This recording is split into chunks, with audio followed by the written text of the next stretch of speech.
केला बेचने वाली चुड़ैल। एक बार की बात है, जादूपुर नाम के एक गांव में करतब दिखाती एक औरत एक रेड्डी के लिए गांव में आती है। आइए आइए मेहरबान कदरदान, खाइए रोहड़ा के ताजे ताजे केले। कभी खाए नहीं होंगे ऐसे केले। पीले पीले केले खाइए। ये कहकर रोहड़ा हाथों में 4 केले लिए उन्हें सर्कल में जोर जोर से हवा में उछालती हुई करतब दिखाती है, जिसे देखकर आसपास के सारे बच्चे अपने अपने मम्मी पापा से उस औरत के पास जाने की जिद करने लग जाते हैं। पापा, ऐसा तो सर्कस में बॉल से होता है ना, ये आंटी तो केले से कर रही है। चलिए ना पापा, देखते हैं। रोहड़ा एक पतली सी तार पर चलती हुई केलों से करतब दिखाती है। आते जाते सभी लोग बाहर रुककर उसके करतब देखते हैं और वाह वाही करते नहीं थकते। जैसे ही एक आदमी पास आकर उसे पैसे देने लग जाता है, तब वो कहती है, अरे नहीं नहीं साहब, मैं करतब तो बच्चों के मन को बहलाने के लिए करती हूँ। धंधा तो मेरा केले का है। पीछे देखो मेरी रिड्डी, जो भी मेरे केले खाएगा मेरी तरह चुस्त दुरुस्त और तंदुरुस्त हो जाएगा। पता चलता है क्या कि मेरी उम्र 55 की है। अरे पर ऐसे ठंड के मौसम में कोई केला क्यों खाएगा? ये ऐसे वैसे केले नहीं है साहब, ये शरीर में गर्मी देते हैं। ठंड को दूर भगाए जो भी रोहिणा के केले खाए। पापा, अगर मुझे केले नहीं मिले तो मैं घर नहीं जाऊंगी। तभी उसके पापा कहते हैं कि बेटा, केले ठंड में कभी गर्मी नहीं देते। ये सब कहने की बातें हैं, सामान बेचने का तरीका है इनका। पर पिंकी नहीं मानती। मैं केले खाऊंगी। पिंकी की जिद के आगे नत्थू हार जाता है और उसे केले खरीद कर दे देता है। पिंकी खुश होकर केले घर ले आकर खाती है। अब मैं भी करतब करूंगी, कितना मजा आएगा। जादुई केले। पिंकी पहला केला खत्म भी नहीं करती कि वो बेहोश हो जाती है।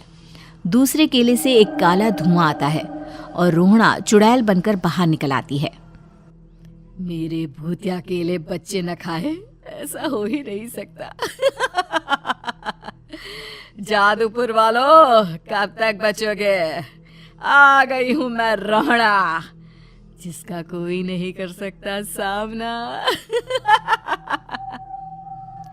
रोहड़ा पिंकी को गोद में उठाकर काले धुएं में कहीं गायब हो जाती है। शाम के वक्त नत्थू घर लौटता है और पिंकी को घर में ना पाकर उसकी माँ से कहता है, माँ पिंकी कहाँ है? अरे बेटा, उसे तो तू सुबह करतब दिखाने ले गया था ना, फिर कहाँ वापस आए तुम दोनों? मुझे लगा तू उसे अपने साथ मंडी ले गया होगा। हे भगवान, मेरी बच्ची कहाँ गई? मैं उसे घर ही तो छोड़कर गया था माँ।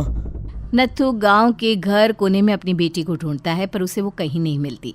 परेशान होकर आके रो रो कर नत्थू हिम्मत हार कर घर लौट आता है। अगली सुबह रोहड़ा फिर से करतब दिखाने आती है और इस बार पिंकी की तरह रोनी केले खरीद लेता है। 50 रुपए दिए थे पापा ने, सारे पैसों की मैंने केले खरीद लिए हैं। अब मैं भी आंटी की तरह ही करतबबाज बन जाऊंगा। यही सोचते हुए रोनी केले खाता है और पहला अकेला केला आधा खत्म भी नहीं करता कि चुड़ैल उसके सामने आ जाती है। मेरे साथ चलने का समय आ गया है रोनी। ये तो बस शुरुआत है। अब इस गांव के सारे बच्चे धीरे धीरे मेरे कब्जे में होंगे, एक बच्चा भी नहीं बचेगा। ये कहकर रोना रोनी को गोद में लेकर काले धुएं में अदृश्य हो जाती है। इसके बाद हर रोज गांव में से कोई ना कोई बच्चा गायब होता, पर ऐसा क्यों हो रहा है किसी को भी समझ में नहीं आ पा रहा था। रोज की तरह अपनी बेटी पिंकी की तलाश में नत्थू गांव के एक तालाब के पास बैठा रो रहा था। कहाँ गई मेरी पिंकी? शकुंतला के जाने के बाद एक वही तो मेरा सहारा थी। अरे उसकी आत्मा कोस रही होगी मुझे कि मैं अपनी बच्ची को संभाल भी नहीं पाया। नत्थू ये कहता हुआ रो ही रहा था कि तभी तालाब में से उसे शकुंतला की आवाज सुनाई देती है।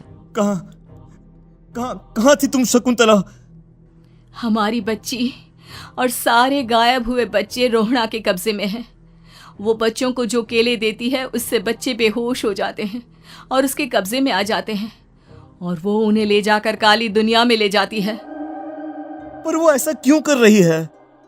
ये मैं नहीं जानती, पर उस दुनिया का रास्ता मैं आपको बता सकती हूँ। जहां ये नदी खत्म होती है वहां एक केले का पेड़ है, उसके नीचे एक दरवाजा है, वहीं से रास्ता जाता है उस दुनिया का। ये कहकर शकुंतला की आत्मा गायब हो जाती है।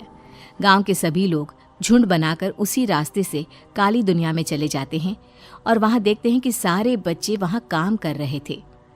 पापा मुझे ले चलो यहाँ से। पापा पापा। सभी बच्चे अपने मम्मी पापा से लिपट जाते हैं। तो तुम लोग यहाँ तक आ गए? क्यों हमारे बच्चों को पकड़ लिया तूने? तुझे शिकार ही बनाना है तो ले, हम सब आ गए हैं, हमें खा ले। नहीं, मुझे बच्चे चाहिए, मेरे बच्चे के बदले तुम लोगों के बच्चे। क्या मतलब? मैं इसी गांव में रहने वाली एक औरत थी। केले की चोरी के इल्जाम में मेरे बेटे को गांव वालों ने इतना मारा कि वो मर गया। उसी दिन मैंने ठान लिया कि गांव वालों का भी वही हाल करूंगी। कुछ दिन बाद बेटे के चले जाने के दुख में मैं भी मर गई और मेरी भटकती आत्मा एक चुड़ैल बन गई। और फिर मैंने बदला लिया तुम सबके बच्चे छीनकर। बर्दाश्त नहीं कर पाए ना, सोचो मुझ पर क्या बीती होगी। हमें माफ कर दो रोना, पता नहीं ये किसकी गलती थी पर हम सभी माफी मांगते हैं। हमारी खुशियां लौटा दो, तुम भी तो एक माँ हो। गांव वालों की बात सुनकर रोना का मन पिघल जाता है और वो बच्चों को छोड़ देती है। उसके बाद काली दुनिया बच्चों के लिए जादुई दुनिया बन जाती है। अब कोई भी कभी भी वहां आ जा सकता था।